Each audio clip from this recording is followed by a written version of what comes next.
चंद्रपूर महापालिकेच्या निवडणुकीत काँग्रेस 30 जागा जिंकत सर्वात मोठा पक्ष ठरला असला तरी स्पष्ट बहुमतासाठी 4 जागेची कमतरता राहिली आहे।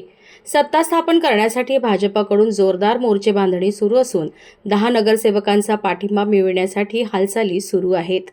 त्याचबरोबर शिवसेना, उबाठा, वंचित बहुजन युती आघाडीतील 8 नगरसेवकांना तसेच अन्य 2 अपक्ष नगरसेवकांना आपल्या गोटात खेचण्याचे प्रयत्नही भाजपकडून केले जात आहे। चंद्रपूर महापालिकेत सत्ता स्थापन करण्यासाठी राजकीय घडामोडींना वेग आला असला तरी अद्याप स्पष्ट चित्र स्पष्ट झालेले नाही।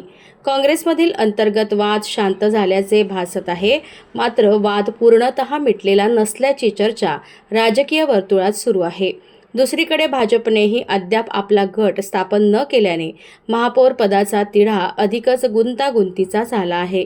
त्यामुळे काँग्रेस व भाजप यांच्यासोबत अद्याप कोणतीही ठोस चर्चा पुढे सरकलेली नसल्याने महापौर पदावरूनच सत्ता स्थापनेची संपूर्ण प्रक्रिया अडकल्याचे चित्र आहे।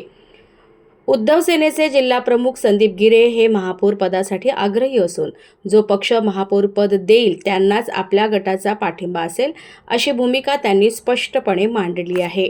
तर आज आमदार किशोर जोरगेवार यांनी चंद्रपूर महानगरपालिकेत सत्ता स्थापन करण्यासाठी मुख्यमंत्री देवेंद्र फडणवीस यांची भेट घेतल्याची माहिती आहे।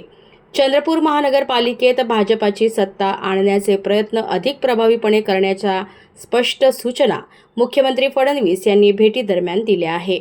शिवसेना, उबाठा भाजपसोबत गेल्यास काँग्रेसच्या हातातोंडाशी आलेला सत्तेचा घास हिरवण्याची शक्यता आहे, तर दुसरीकडे काँग्रेसला सत्तेपासून रोखण्यासाठी भाजप कोणती भूमिका घेते याकडे सर्वांचे लक्ष आहे।